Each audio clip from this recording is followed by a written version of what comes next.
Elijah Hawkins update? Is the ankle okay? Is he good to go for tomorrow? Ankles seems to be okay. We did not do anything live yesterday. We just all did film and walkthrough. So I probably won't have an idea until this afternoon when we go through practice. So that'll be a wait and see.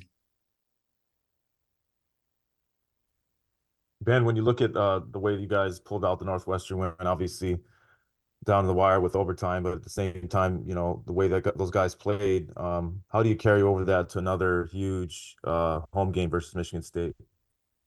Yeah, I think we just got to keep stacking those type of efforts. And, we talk a lot about just the standard of what our play is. And with each game, you want to try to raise the standard a little bit in certain parts. And I thought our ball screen defense was really good. And our ability to chase screening actions was really good. And so we kind of upped the standard there. And we're going to see a lot of that come tomorrow with Michigan State. And so I think it's holding each other accountable to that level of play on the defensive side of the ball. I've always been comfortable with us offensively and figuring out offensively, finding ways to, get good shots or score the ball. But we've really tried to emphasize, can we take a step defensively this second half of conference play? Ben, one of the highlights on Saturday to me was how Pharrell kind of pogoed off the ground and made that block at the rim against that 7-footer. What was your takeaway from that kind of explosiveness? And then secondly, do you guys track any altered shots? I know you guys do things such as kills. Is there kind of an altered shots category for Pharrell especially? Yeah, no, I agree. I think that was a phenomenal play. So we call the first one, there was a verticality that he did. We call that a Hibbert. So anytime, and we drill that all the time, and he's gotten really good at it. So, anytime if you can't get a block, you can go vertical and go hands straight up. We call that a Hibbert. So we had a Hibbert, and then his second jump to get to that block was phenomenal. I mean, there's probably a few guys in the country that can do that in his timing. And it shows his explosiveness. It shows, when he's engaged, his ability to now defend the rim, which he wasn't doing before, changes us defensively. And he's taken a lot of pride in being a guy that can get vertical, that can have Hibberts, that can alter shots that way, but now can also block shots. And I think we had 4 of them. So, we chart Hibberts. That's part of we have a winning board, and that's on there, as well as charges and 50-50 balls. So we definitely track that. And a lot of it is for him. He's taking a lot of pride in his ball screen coverage right now. And he's taking a lot of pride in protecting the rim. And, we can get him playing with that edge like that. That takes our defense to another level. Hey, Ben, how special was it for you all to be with Drew Evenson during his big moment last week? Oh, it was really cool, because he's been a part of our program from the beginning. And, when you see a guy every day that's going through life and going through what he's gone through, and you see every stage, you see his good days, you see his bad days, our players see his good days, our players see his bad days. He's the same guy, whether he's feeling 100% or he's feeling crappy. And so to be able to go through this with him and be a part of it, and to see him come out on the bright end of it, I think is awesome. Because I just know that kid's been through a lot, and he's never wavered, and he's been super strong and unbelievable worker, cares about this program like no other, works his butt off. And so to be able to see, a good dude come out on the positive end of this and become better and stronger from it, that's pretty cool. And you talked extensively after Saturday's win about, you're not a quick fix guy, that this is a process to get this program to where you want it to be. Why is that important here? And is it kind of weird or crazy to think that you're finally now on your first Big Ten winning streak?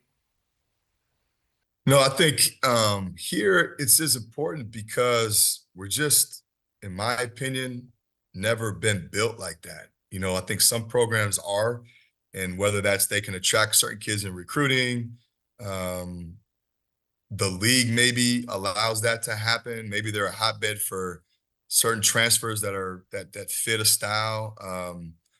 We just never have been that where you can rely on it, in my opinion, again, to be successful over time. Again, it's one thing to have a 1 or 2 year hit, but I want to be able to maintain it and have a level of standard for years on years. And with that, you have to have a stage where you have a couple of young guys that are developmental guys that get through your program that take time to get older.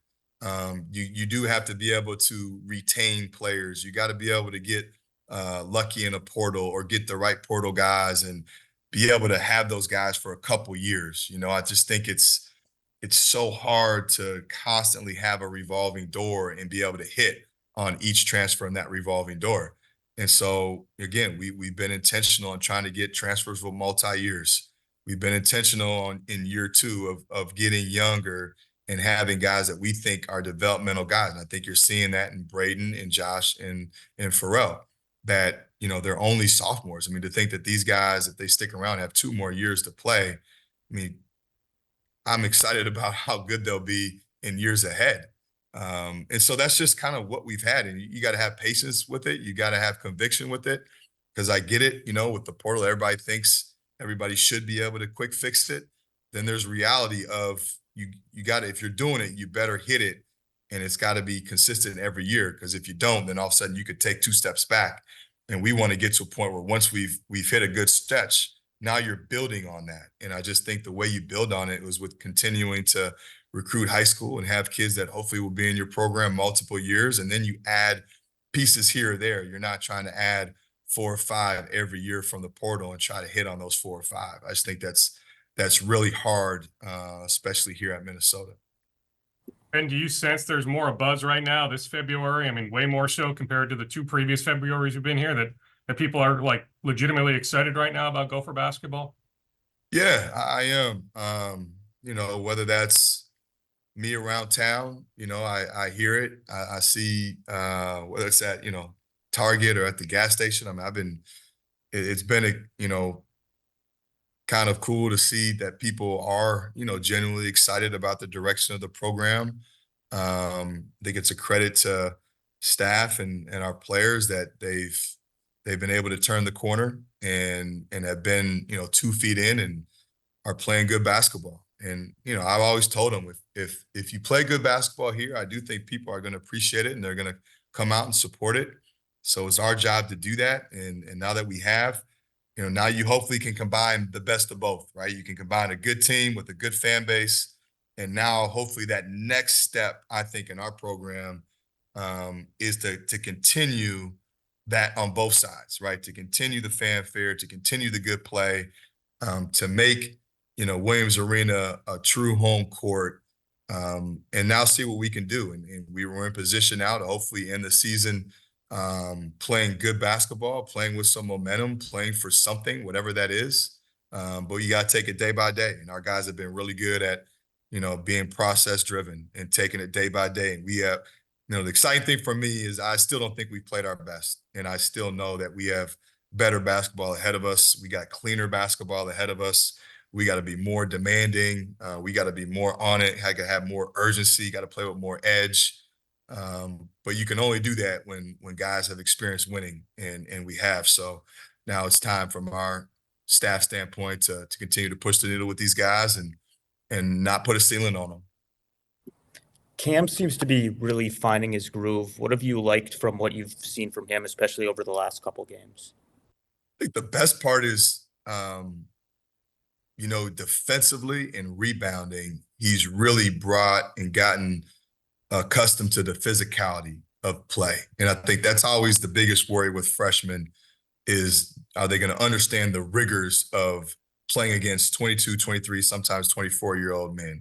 Are they going to be able to compete against grown bodies physically? Are they going to wear down? Can they make winning plays in league?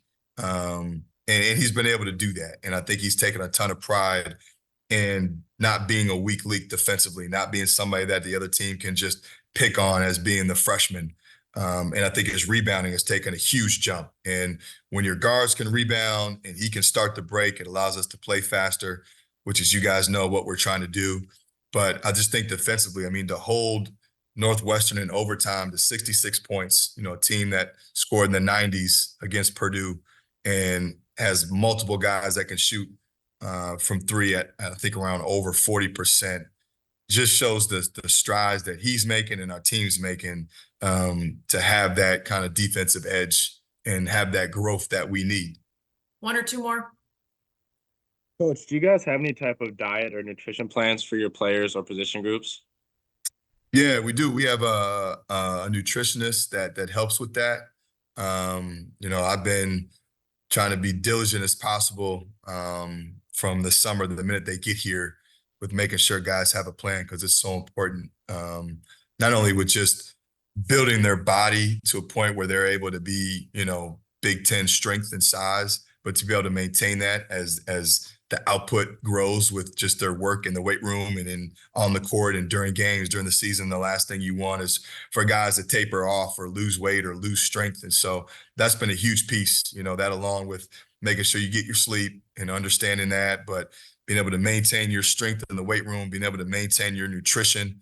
And she does a really good job with that. And then also, you know, just making it part of your program, like anything, right? And I try to make it part of our program, just like we do academics and like we do, you know, with strength and conditioning. Ben, Hey, Coach, this is Lavelle Neal. Hey, with the Lavelle. Stars. Lavelle. Sorry. Oh, is that you, Lavelle? Go ahead. Well, yeah. Hey, this is Lavelle with the Star Tribune, Coach.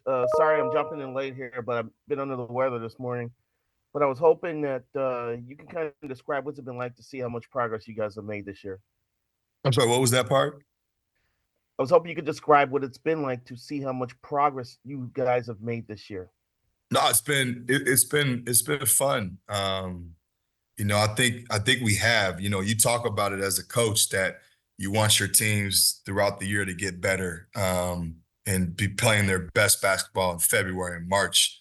And I truly think that we're on pace to do that. Now we got a ton of work to do. I mean, we can't sit here and rest on what we've done already and get complacent, but we're on pace if we stick to the course to be a team that plays its best basketball in February and in March, which is ideal.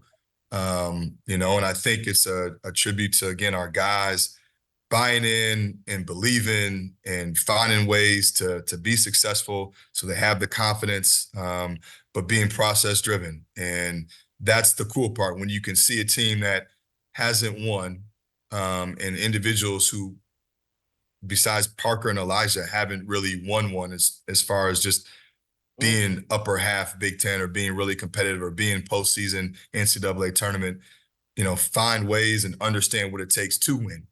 And that's progress. And that was, again, I've talked about it, but that was, you know, my concern beginning of the year is I knew we had good players and we had some returners, but did we know how to win? So to be able to see that and us take that step and understanding everything that goes into winning and for them to view themselves as winners, I take a lot of pride in that as a coach.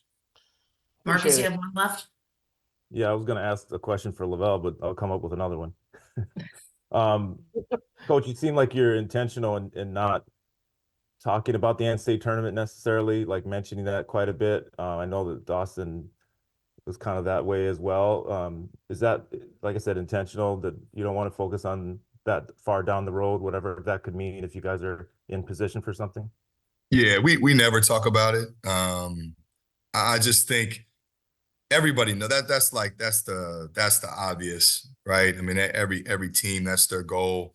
And so I just don't think it does a lot to talk about it. I think it's more important to talk about things that you have to do to put yourself in position for that type of stuff. Because that never changes, right? And that's where it comes back to, like, if you're not worried about and focused on and try to completely dominate today and this walkthrough or this practice or this game, then anything in the future is kind of irrelevant if you don't take care of the now. And so we just worry about, you know, today, can we have the best practice we've had?